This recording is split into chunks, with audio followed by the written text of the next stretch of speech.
Shri Gurubhyo Namaha, Shri Matre Namaha. Welcome to Vedajanani. Narayaniyam, Dashakam 25, Shri Narasimha Avataram. Dashakam 25 will be chanted in Vrittam Shardula Vikrititam. Chanting of this Dashakam 25 gives our life assured of security. After the 10th shloka meaning, we will chant full Dashaka for practice purpose. Let's look into the first shloka with meaning. Shloka 1. Hey Parandama, when Hiranyakashipu strongly broke the pillar, there was a terrifying sound split the ears. The world was shaken up by a Brahmanda tremble. Hearing the noise, the Ashura king developed an incredible tremor within his self. Even Brahma was shaken up in his throne. Stambhe ghattayato hiranyakashipoh karnau samachurnayan आकूर्णज्जगदण्डकुण्डकुहरो घोरस्तवा भूत्रवः श्रुत्वायं किल दैत्यराजहृदये पूर्वं कदाप्यश्रुतं कम्पः कश्चन सम्पपात चलितोऽप्यम्भोज भूर्विष्टरात् स्तम्भे घट्टयतो हिरण्यकशिपोः कर्णौ समाचूर्णयन् आकूर्णज्जगदण्डकुण्डकुहरो घोरस्तवा भूद्रवः श्रुत्वायं किल दैत्यराजहृदये पूर्वं कदाप्यश्रुतम् कम्पः कश्चन चम्पपात चलितोऽप्यम्भोज भूर्विष्टरात्. Shloka 2. Hey Vasudeva, when the Ashura turned all around looking in confusion, there was a burst, explosively a form of which was neither man nor beast. Even as Hiranyakashipu was in a confused state of mind as to what his terrific and wondrous being could be, you grew into a mighty form with shining body on which sharp hair was bristling. The second shloka is the avatara of Sri Narasimha.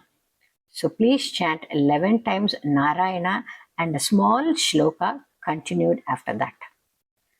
दैत्ये दिक्षु विसृष्ट चक्षुषि महा संभ्रम्भिनि स्तम्भतः सम्भूतं न मृगात्मकं न मनुजाकारं वपुस्ते विभो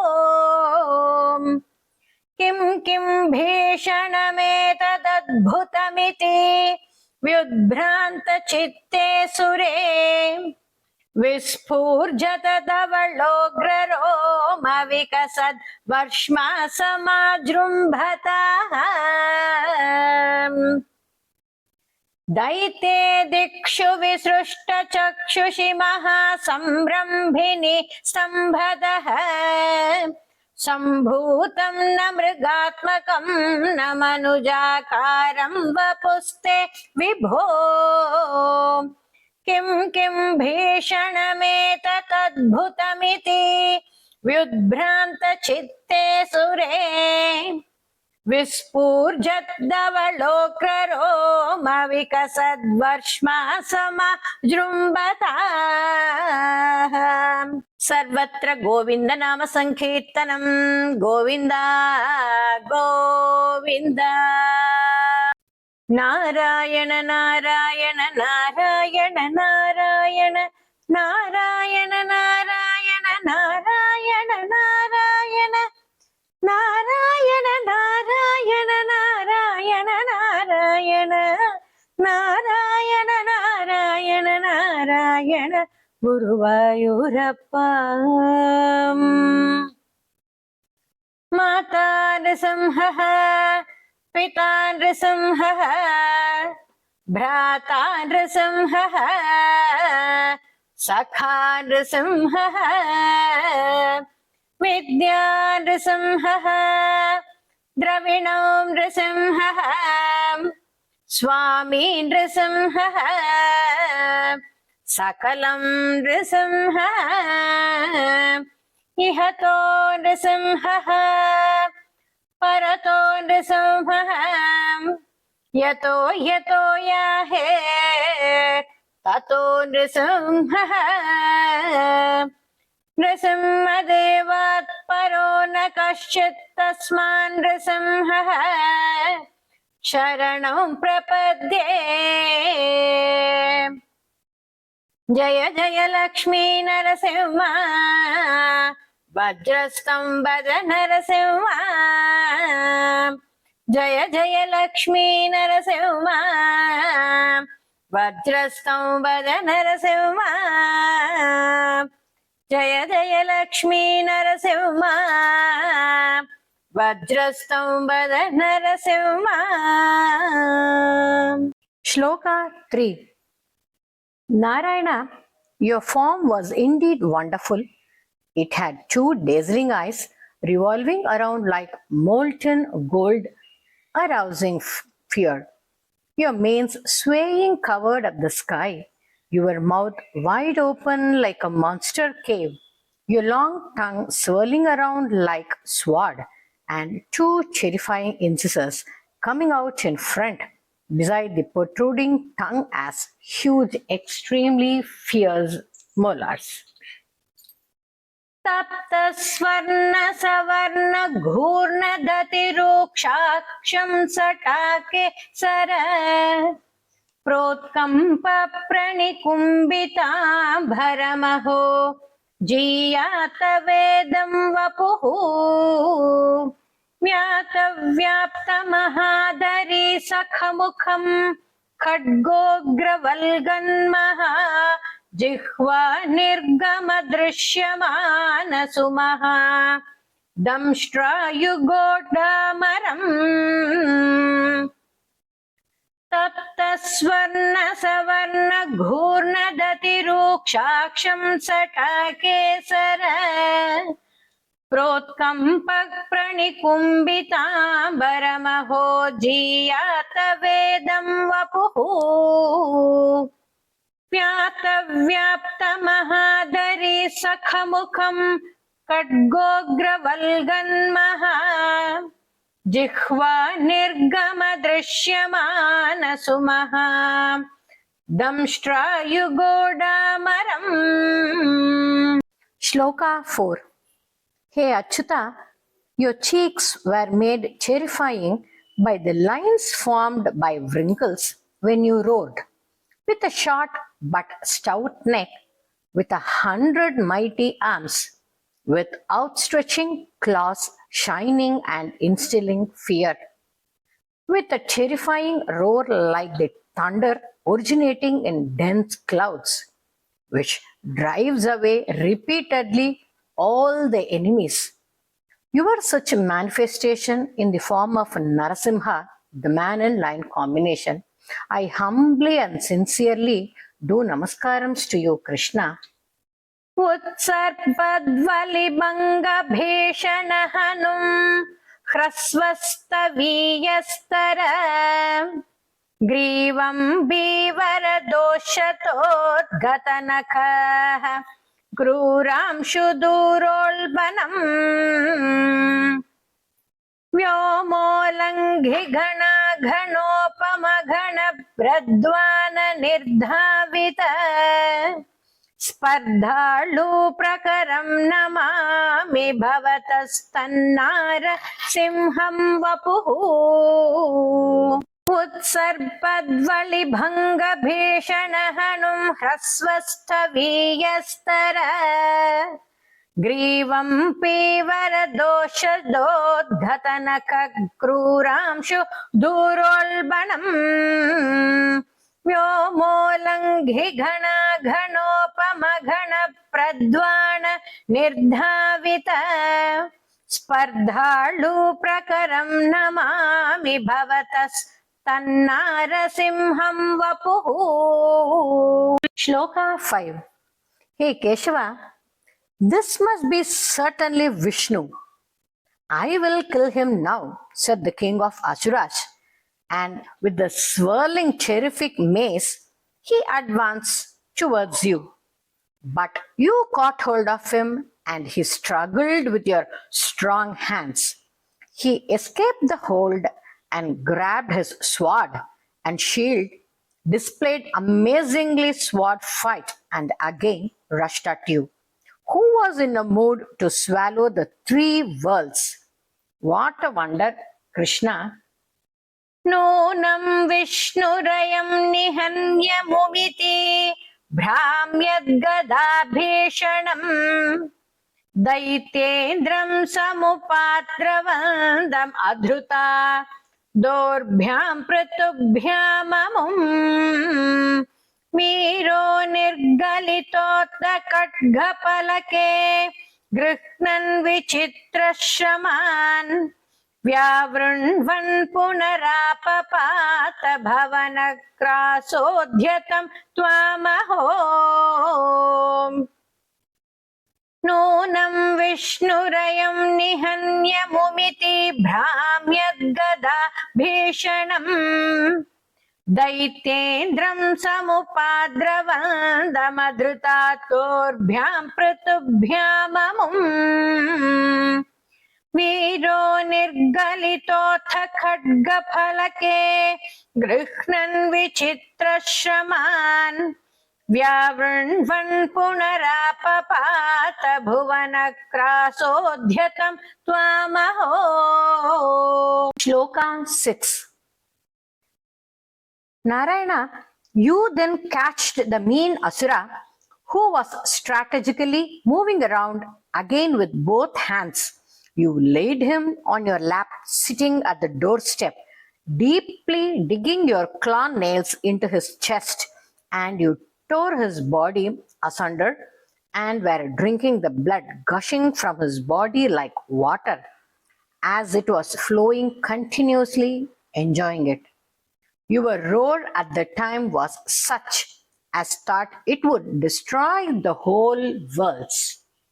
Bhramyantam ditijathamam punarapi prodgruhyatorbhyam javat Dware toru yughe nipatya nagaran vyutkhaya vaksho bhuvi Nirbhindan adhigarbha nirbharagalat raktambha baddhodsavam Payam payamudairayo bahujagat samhari simharavan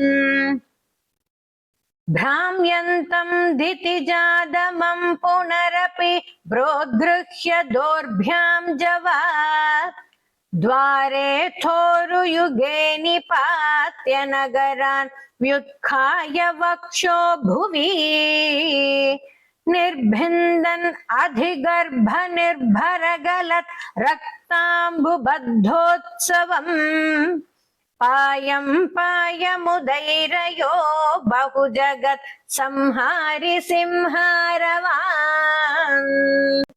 Krishna, with your mighty body smeared all over with blood, you threw away the Asura's dead body and springing up, you ate the numerous Asuras present there.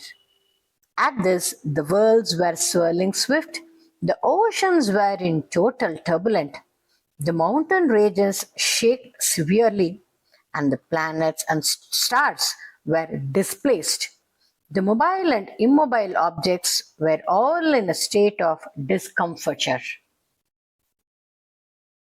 Tyaktatam hatamashuraktalahari siktona madvarshmani pratyutpatya samastadaitya patalim Chakhadyamane tvayi Bhramyad bhumi vikampita buddhikulam व्यालोलशैलोत्करम् प्रोत्सर्पत्खचरं चराचरमहो दुःस्थाम् अवस्थां दधौ त्यक्त्वा तं हतमाशु रक्तलहरी सिक्तो न मध्वर्ष्मणि प्रत्युत्पत्य समस्तदैत्यपटलीं चाखाद्यमाने त्वयि भ्राम्यद्भूमिविकम्पिताम्बुधिकुलं व्यालोलशैलोत्करम् प्रोत्सर्पत्खचरं चराचरमहो दुःस्थाम् अवस्थां दधौ. Shloka 8. Krishna, you were sitting up in the gathering there with fat and flesh splashed all over the body and with cherry-fying intestines around your neck like a garland. Your roar was extremely booming all over, steeped in fury. Terrified with fear, everyone stood far away. Even Shiva, Brahma and Indra were singing in your praise individually from afar. तावन्मांसवपाकराळवपुषं घोरान्त्रमालाधरम् त्वां मध्ये सभम् इद्धरोषमुषितम् दुर्वारगुर्वारवम् अभ्येतुं न शशाक कोऽपि भुवने दूरे स्थिता भीरवः सर्वे शर्वविरिञ्च वासवमुखाः प्रत्येकम् अस्तोषत तावन्मांसवपाकराळवपुषं घोरान्त्रमालाधरम् त्वां मध्ये सभम् इद्धरोषमुषितम् दुर्वारगुर्वारवम् अभ्येतुं न शशाक कोऽपि भुवने दूरे स्थिता भीरवः सर्वे शर्वविरिञ्च वासवमुखाः प्रत्येकम् अस्तोषत. Shloka 9. Krishna, as your anger was still raging, Brahma instructed Prahalada, the young boy who was devoid of any fright, to salute at your feet. This pacified you, and you lovingly and compassionately placed your hand on the boy's head, blessing him.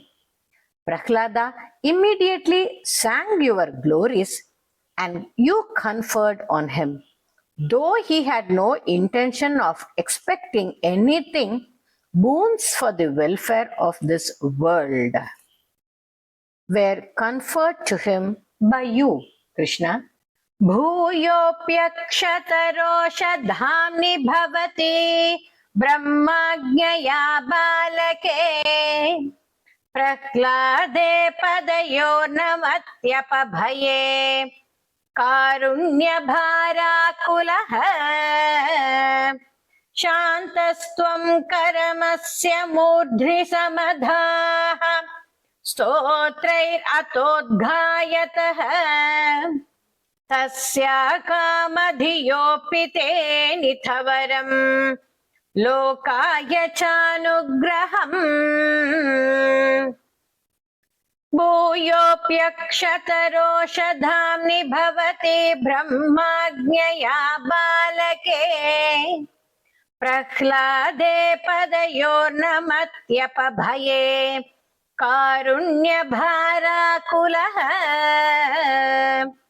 शान्तस्त्वं करमस्य मूर्ध्नि समधाः स्तोत्रैरथोद्गायतः तस्या कामधियोऽपि ते निथवरम् लोकाय चानुग्रहम्.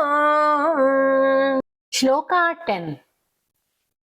Hey Vishnumurti, in this way you enacted a drama of ferocity. as described in the Shruti named Tapaniya and as per the shlokas of few excellences sung therein, you are absolutely pure and free from anger. You cannot be superseded by anybody else. Who can overcome you, Krishna? You are fond of Prahlad, and please cure all my ailments also. Krishna Guruvayurappa. एवं नाटितरौद्रचेष्टित विभो श्रीतापनीयाभिध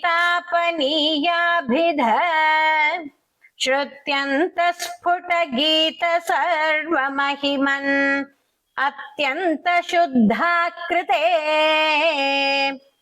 तत्तादृङ्निखिलोत्तरं पुनरहो कस्त्वां परोल्लङ्घयेत् प्रह्लाद प्रिय हे मरुत्पुरपते सर्वमयात् पाहि माम् एवं नाटितरौद्रचेष्टित विभो शीतापनीयाभिद श्रुत्यन्तस्फुटगीत सर्वमहिमन् अत्यन्तशुद्धाकृते तत्तादृङ्निखिलोत्तरं पुनरहो कस्त्वां परोल्लङ्घये प्रह्लाद प्रिय हे मरुत्पुरपते सर्वमयात् पाहि माम् प्रह्लाद प्रिय हे मरुत्पुरपते सर्वमयात् पाहि माम् प्रह्लाद प्रिय हे मरुत्पुरपते सर्वमयात् पाहि माम् सर्वत्र गोविंद नाम संकीर्तनम् Govind Govind. Now let's chant in the medium speed all the shlokas in Dashakam 25. स्तंभे घट्टयतो हिरण्यकशिपोः कर्णौ समाचूर्णयन् आकूर्णज्जगदण्डकुण्डकुहरो घोरस्तवाभूद्रवः श्रुत्वायं किल दैत्यराजहृदये पूर्वं कदाप्यश्रुतं कम्पः कश्चन सम्पपात चलितोऽभ्यम्भोज भूर्विष्टरात्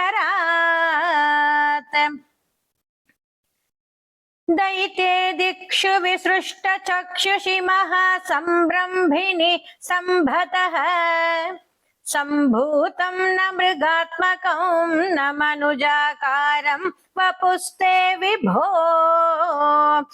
किं किं भीषणमेतदद्भुतमिति व्युद्भ्रान्तचित्ते सुरे विस्फूर्जद्धवलोग्ररोमविकसत् वर्ष्मा समाजृम्भतः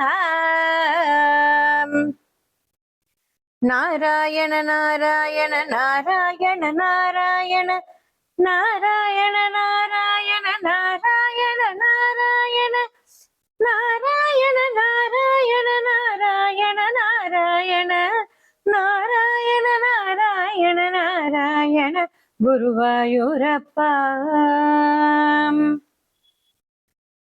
माता नृसिंहः पिता नृसिंहः भ्राता नृसिंहः सखा नृसिंहः विद्या नृसिंहः द्रविणं नृसिंहः स्वामी नृसिंहः सकलं नृसिंहः इहतो नृसिंहः परतो नृसिंहः यतो यतो याहेर्ततो नृसिंहः नृसिंहदेवात् परो न कश्चित् तस्मान् नृसिंहः शरणं प्रपद्ये जय जय लक्ष्मी नरसिंह वज्रस्तंभज नरसिंह जय जय लक्ष्मी नरसिंह वज्रस्तंभज नरसिंह जय जय लक्ष्मी नरसिंह भद्रस्तं वद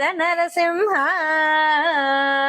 सर्वत्र गोविन्द नाम संकीर्तनं गोविन्द गोविन्द तप्त स्वर्ण सवर्ण घूर्ण दतिरूक्षाक्षं सटाकेसर प्रोत्कम्प प्रणिकुम्भिताम्बरमहो जीयात वेदं वपुः व्यात व्याप्त महादरी सखमुखं खड्गोग्रवल्गन्महा जिह्वा निर्गम दृश्यमान सुमः दंष्ट्रायुगोडामरम् उत्सर्बद्वलिभङ्ग भीषण हनुं स्रस्वस्तवीयस्तर ग्रीवं पीवर दोषदोद्घतनक क्रूरांशु दूरोल्बणम् व्योमोल्लङ्घि गणा घनोपम घन प्रध्वान निर्धावित स्पर्धालु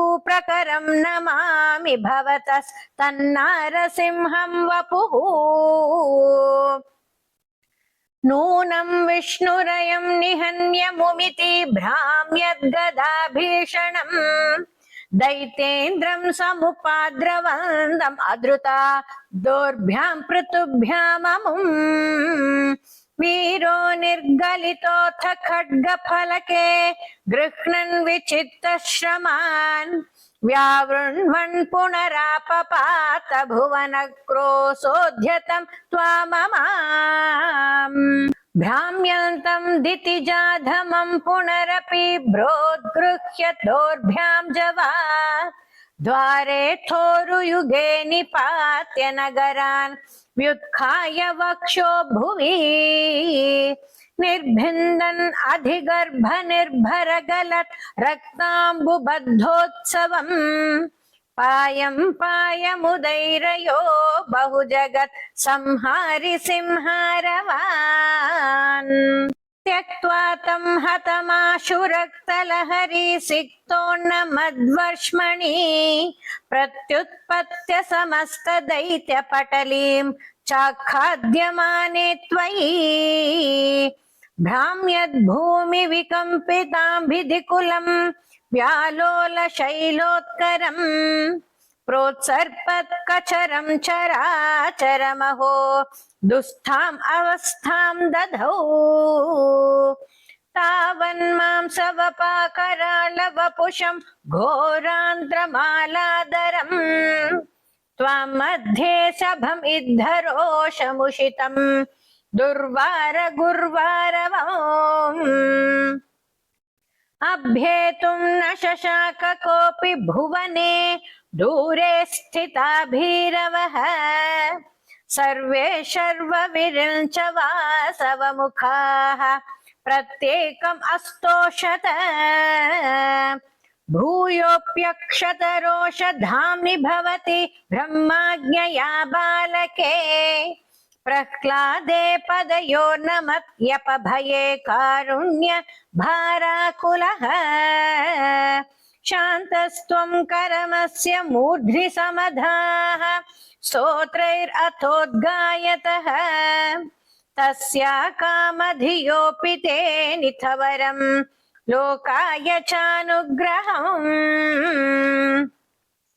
एवं नाटितरौद्रचेष्टित विभो श्रीतापनीयाभिध श्रुत्यन्तस्फुटगीत सर्वमहिमन् अत्यन्त शुद्धाकृते तत्तादृङ्निखिलोत्तरं पुनरहो कस्त्वां परोल्लङ्घयेत् प्रह्लाद प्रिय हेमरुत्पुरपते सर्वामयात् पाहि माम् प्रह्लाद प्रिय हेमरुत्पुरपते सर्वामयात् पाहि माम् प्रह्लाद प्रिय हेमरुत्पुरपते सर्वामयात् पाहि माम्